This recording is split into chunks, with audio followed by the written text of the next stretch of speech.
Hi there, I'm Randy Cross, and this is the Randy Cross Podcast, Season 5, Episode 6. I want to remind you right now, if you're on YouTube, please click the subscribe button. Everywhere else you're finding this, hit the like and share it. Share it as much as you can, but whatever you do, please, so we get some gauge on how things are going, hit that subscribe button on YouTube. This week, I'm joined by Jeff Schultz, who we go back quite a ways. Back in the old days, when I was living in the San Fernando Valley in LA, I used to deliver a paper called The Green Sheet. Well, The Green Sheet is now the LA Daily News, and Jeff worked for them, and Jeff worked for the San Jose Mercury News when I was in the Bay Area, and then around 89 or so, he came out and worked for the Atlanta Journal-Constitution. He now works for The Athletic, sort of the all-around Georgia/Atlanta guy for The Athletic, and we'll talk to him about a lot of stuff college football related, a little bit of Atlanta, a little bit of Georgia, but I think it'll be an interesting conversation you're going to enjoy. I want to remind you though, again, if you're on YouTube, hit that subscribe button. All right, no further ado, let's get to Jeff Schultz.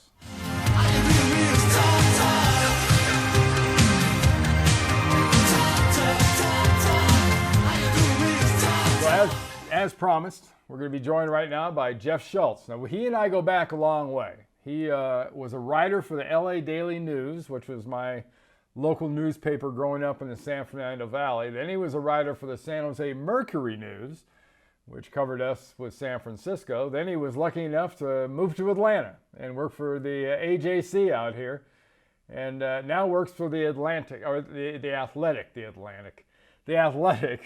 And is doing a great job with them. Jeff, welcome. Thanks. Yeah. Who knew? Who knew that we would both end up here, huh? Two West Coast boys. Yeah, that's right. That's right. I remember sitting about 5 o'clock in the morning in my driveway, folding the Green Sheet, as the Daily News used to be known, and I used to deliver that for a couple of years. So yeah. It's always interesting when you deliver a free paper and then go to try to charge for it. Yeah, fortunately, I got there after they had started charging for it, like maybe about a year later. So I didn't hear too much of that. But I remember shortly after I came to Atlanta, I'm not sure what year you moved here, but I didn't realize you had moved to Atlanta, and I was at the airport at Hartsfield getting on the tram, and I think you were getting off, and I saw you at the airport, and I was like, "What are you doing here?" And he goes, "Oh, I live here now." I was like, "I didn't know that." Yeah, I moved here in October of '92. Okay, I was here in '89, so I just beat you by a few years. So. Oh yeah. But it's as is sort of the way down here in the South. Football is gigantic, and specifically college football is gigantic. And there's a couple of huge stories here over the course of the last couple days and actually a couple weeks. I'd like to start with the whole NIL, the name, image, and likeness. And it has been a couple of weeks, and a lot of the information about the bones of it have kind of come out. But I'd love to get your thoughts, Jeff, on Nick Saban's kind of first volley in the recruiting wars when he announces his young quarterback, who's yet to play a down of real meaningful starting football for Alabama, is close to 7 figures in endorsement deals. Yeah, I gotta figure that's been talked about a lot in the recruiting world for the last few weeks. Well, you know, any head football coach right now that were to come out and say, "I'm really against athletes making money off their name, image, or likeness," or yeah, you're not going to make much coming here, and a scholarship should be good enough. They're really cutting themselves off at the knees. I mean, college football is all about recruiting and getting the best players. And the reason Alabama and Georgia, and I mean, to some degree, Ohio State, Oklahoma, whatever, they're at the top is because they're getting the best players. And one of the lures of getting the best players right now is going to be where can I make the most money? And you know, I don't know if that $1 million projection that Nick Saban threw out there for his freshman quarterback is necessarily accurate. I've already read a couple times it's not completely accurate, but that said, it behooves him to put that out there because any hot stud young quarterback or any great athlete who's considering Alabama must be thinking, wow, I'm going to go to Alabama. I not only play for a great coach and a program, I can make a lot of money. So anybody's going to put it out there. You're not going to hear any head coach talk against NIL right now. Yeah, no, I would imagine. And I think the one subject they're all sort of staying away from, and mainly because they don't know, I don't know, you don't know, no one knows how it's actually going to sort of sift out, how that money is actually going to sift out. Because, heck, if it's like most everything else, it's like endorsement deals in the NFL. How many players, everybody talks about the millions of dollars some of these quarterbacks and other star players make, Right. but endorsement deals are not that common, No. even in the NFL world, much less, on the college side. Yeah, I think there's going to be, some players, maybe 4 or 5 players on a team, they're going to do like group signings somewhere, maybe photo ops, maybe get a very, very, very local fast food, kind of endorsement where they show up and shake hands. I think the mega money deals, relatively speaking, mega money, it's going to be pretty minimal, honestly. And I do think it is going to be limited, honestly, to the small college towns. Like I hate to bang on Jeff Collins here of Georgia Tech, but I know he's saying, oh, you got to come to Atlanta because we have all these great Fortune 500 companies and this and that. And we're in Atlanta, the business center of the South. I mean, all of which is true, but it really starts with the program, and players aren't going to Tuscaloosa because there's a lot of Fortune 500 companies in Tuscaloosa, Alabama.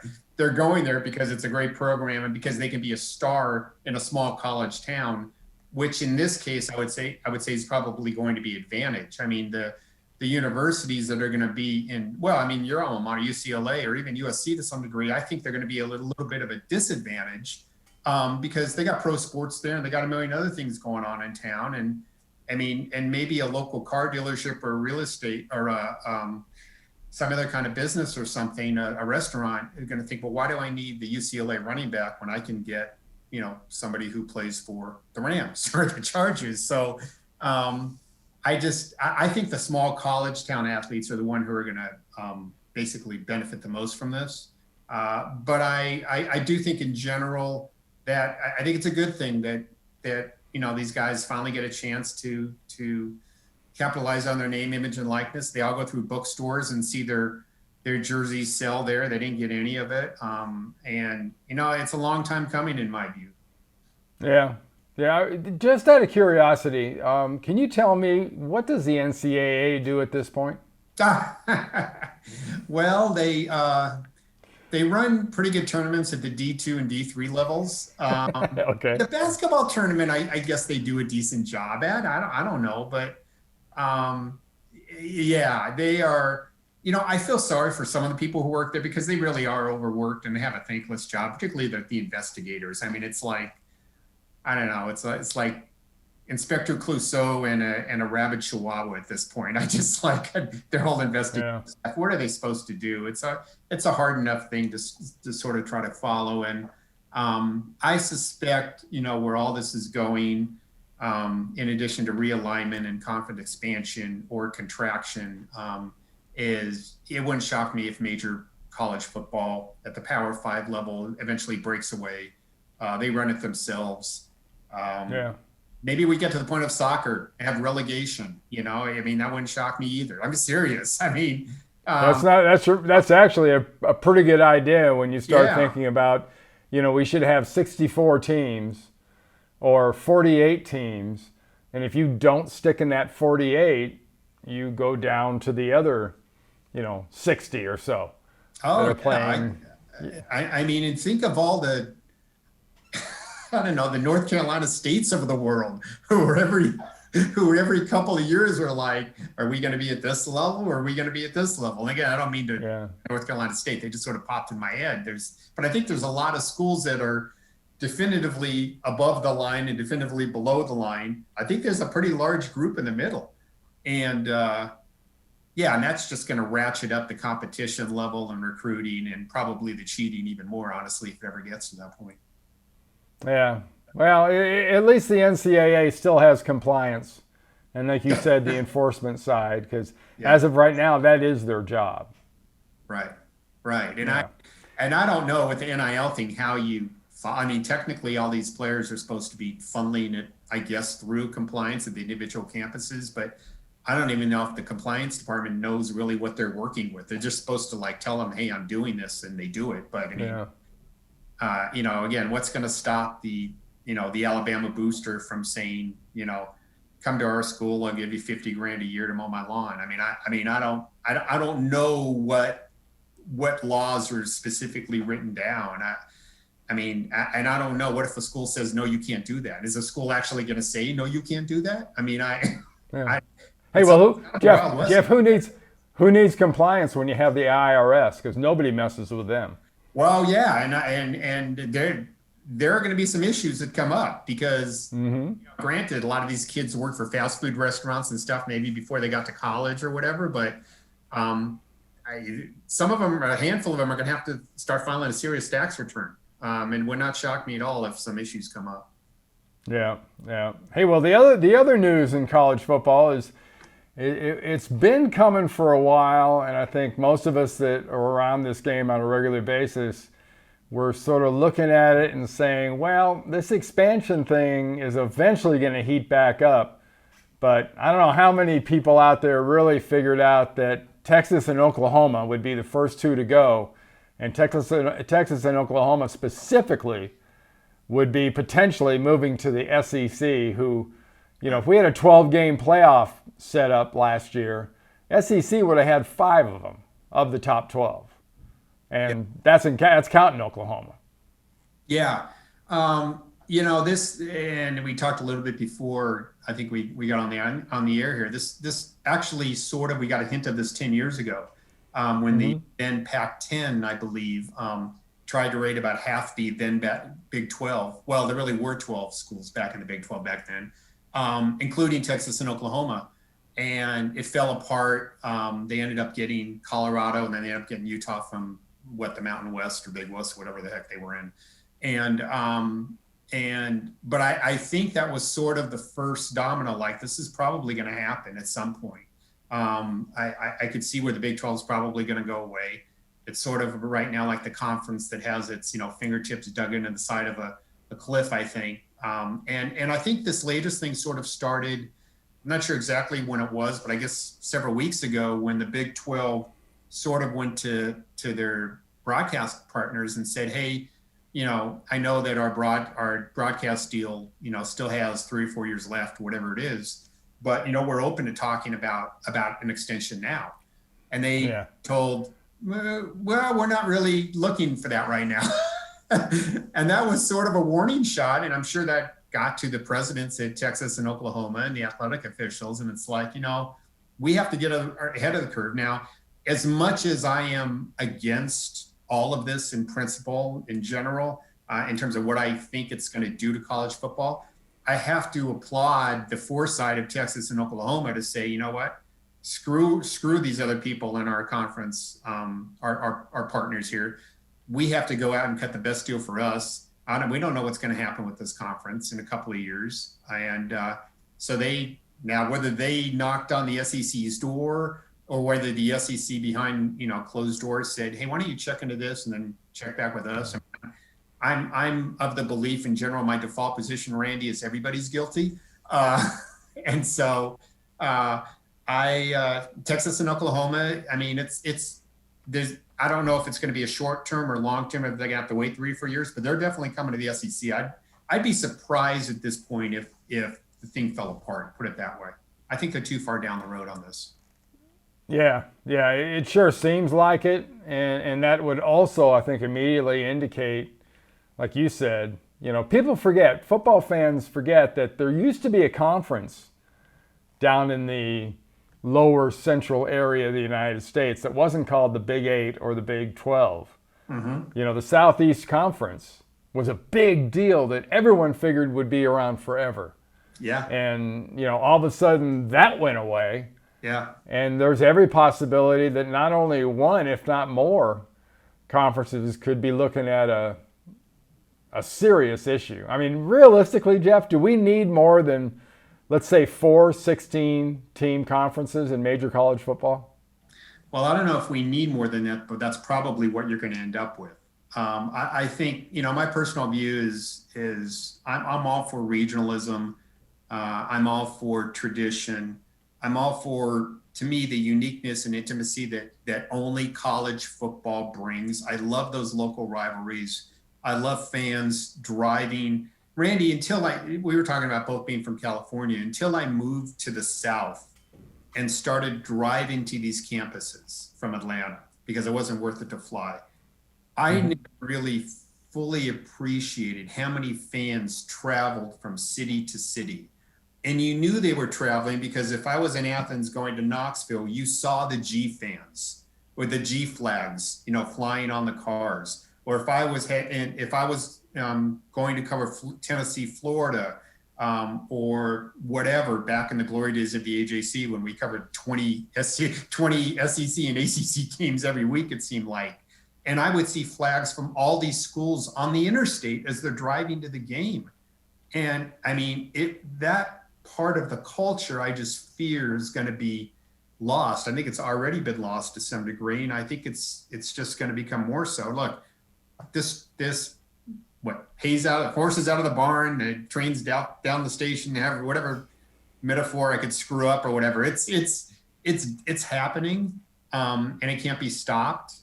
But I think that's going to be missed. And people are going to say it's just like the NFL. I think it's going to be worse than the NFL because, number one, it's not the NFL and the play isn't at the NFL level.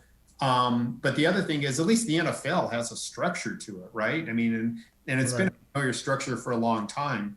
To me, what made college football unique was, again, just all that, again, the us versus them, who we played 20 years ago. And again, I understand this is going to come off as get off my lawn-ish, and I totally get that. I'm used to that at my age. But yeah, I just think all that stuff's going to be missed. And yeah, I think the Big 12, like the Southwest Conference that you referenced, I think it's going away.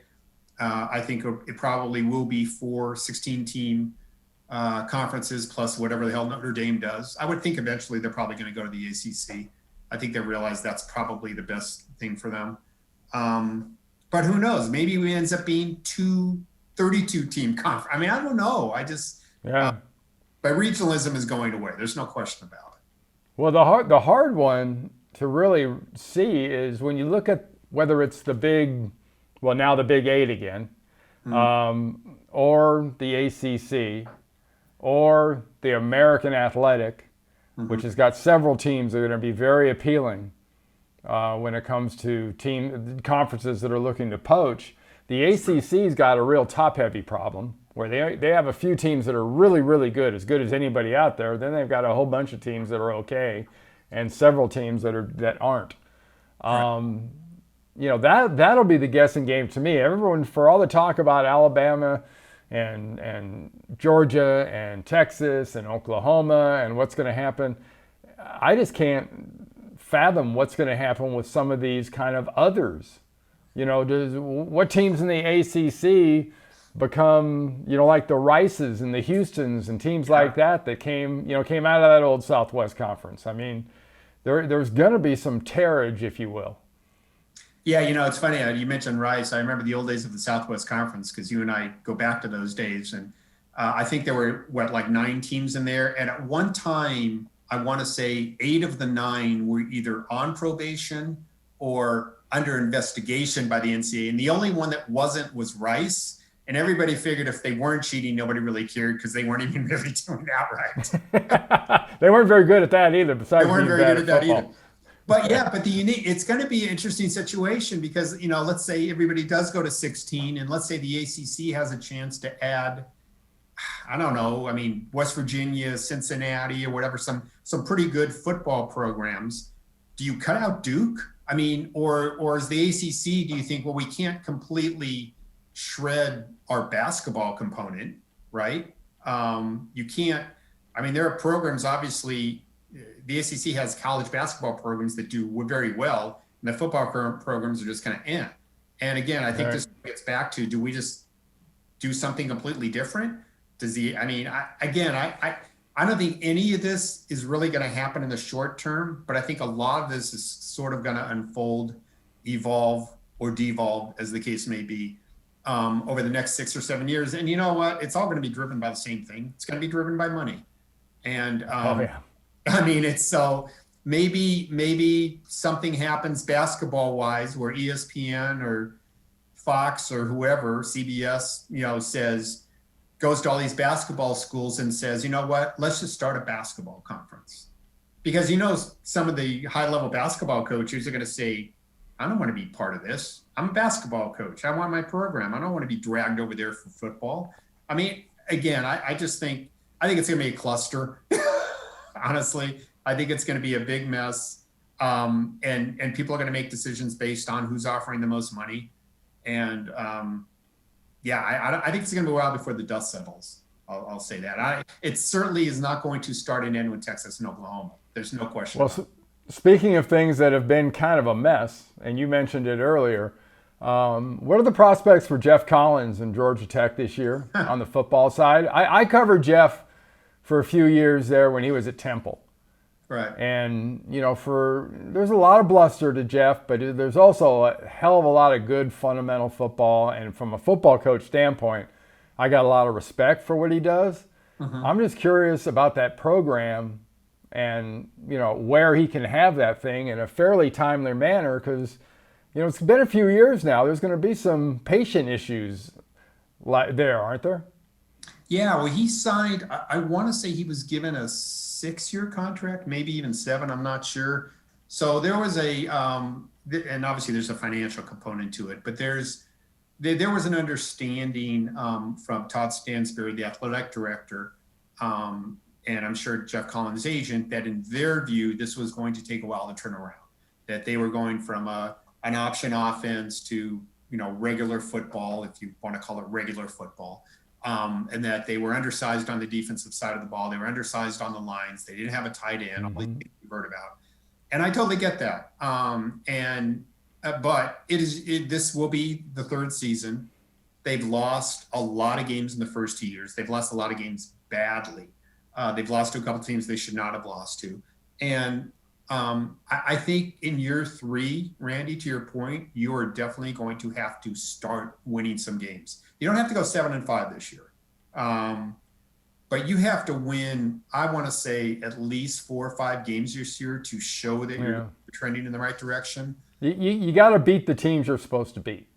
Absolutely. And they have a really tough schedule. I mean, they play Clemson, Georgia, Notre Dame, North Carolina, Miami. Okay. All 5 of those programs, probably are top 20-ish programs, right? I mean, by the time the season ends. But you've got a lot of games in there that you could or should be able to compete in also and win.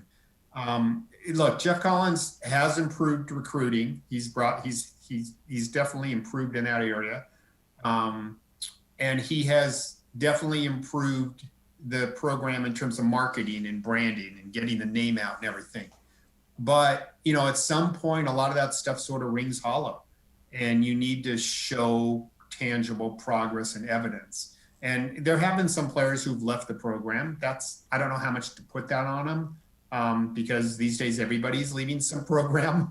But I would say yes, that I don't want to say the heat is on in year 3, but the screws certainly turn a little bit. I'd say he's definitely under the microscope more this year than he was in the first 2 seasons. All right. And my last question is, without a doubt, the most popular program football-wise in this state, and definitely in this area, is the University of Georgia Bulldogs. This is the year. This is the year. They just are. But, I played in a golf tournament for one of their former players about a week or 2 ago. And one of the fans asked me about Georgia. And I just looked down and I said, I don't think there's any doubt in the world. They're the best 10-3, 11-2 program in the country. And did that guy then hit you with his club? No, but he turned around and walked away. He didn't like my answer. I'm sure he didn't. And the guy I was riding with said, that was kind of harsh. And I said, well, no, it was like that when Mark Richt was here. Yeah. And it's like that now. And they almost had that game, that defining moment. They almost had it. 2nd and 26, If not, baby. yeah, if not for Devontae Smith and Tua and whatnot, they maybe have that moment. Yeah. But it hasn't happened. But this is the year, when you look at them talent-wise, it would appear this is the year that it really should. If there's been a year in the last 3 or 4 that it should happen, this may be that one. Yeah, I mean, people will say, well, they lost George Pickens, which is, who might be their best or one of their best playmakers, but he's a wide receiver. He's deep at receiver. They have good receivers. They've been very good defensively. Every year Kirby Smart has been there, except for the first year. So that's not going to be a problem. And except for the 2nd and 26 play against Alabama in overtime that you referenced. But to me, the big thing are 2 things. Obviously, JT Daniels should be very good at quarterback, but they're in the 2nd year of this new offense. And I think last year, everybody was sort of feeling their way out a little bit. I think the offense is going to be good this year. It's going to be very good this year. Now, if you look at their schedule, they open with Clemson, and then they should roll through their next 11 games. I mean, they will be favored in every game 2 through 12. And maybe even in the Clemson game, I haven't even looked to see if the line has come out yet. I'm not sure on that. But so let's just say they lose against Clemson, right? And they win their next 11. They're back in the SEC championship game against Alabama, right? Yep. That goes either way. If they lose, there's your 10-2 going to a bowl game. Yeah. Right? Yeah. And the playoff. Now, if they beat Clemson, then they could lose to Alabama and probably still make it into the playoff. Because that's sort of that was their one gimme. That's okay. You were undefeated going into the SEC championship game against maybe the best team in the country, and you're number 2. So that's the playoff committee would probably put them in. But it's going to be hard to lose that Clemson game and lose to Alabama, depending on whatever else happens around the country. But yeah, this is. I mean, I agree with you on. I mean, this is the year that's like there's really no excuses. Okay, you lost Pickens, I get it, but you really need to finally do it. You need to get past Alabama.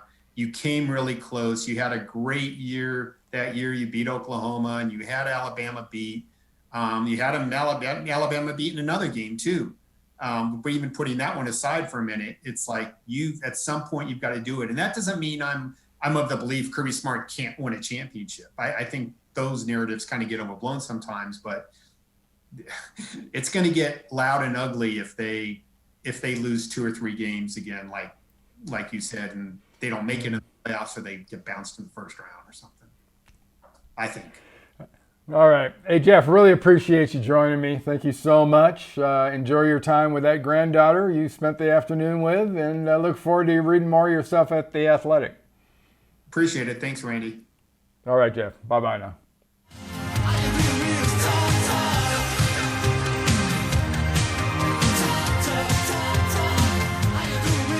All right, fantastic. I hope you like that. Jeff's a heck of a guy, knows a lot of people and a lot of stuff when it comes to all those subjects, basically college football related, but just sports related in general, and I hope you enjoyed that. Want to remind you where you found this. A lot of various places you can get this podcast. The one I always default to is randycross.com, but you can see it on YouTube, you can see it on Facebook and Twitter and Instagram, all sorts of different places. But again, randycross.com. And there's an email address there on the screen. That's where you send any suggestions to not only me, but the producers about the quality, about some content you may want to see. Whatever you want, we can make it happen. Well, within reason. All right? Well, time now to get out of here. But before we do, we're going to have a little happy trails. The only way to go.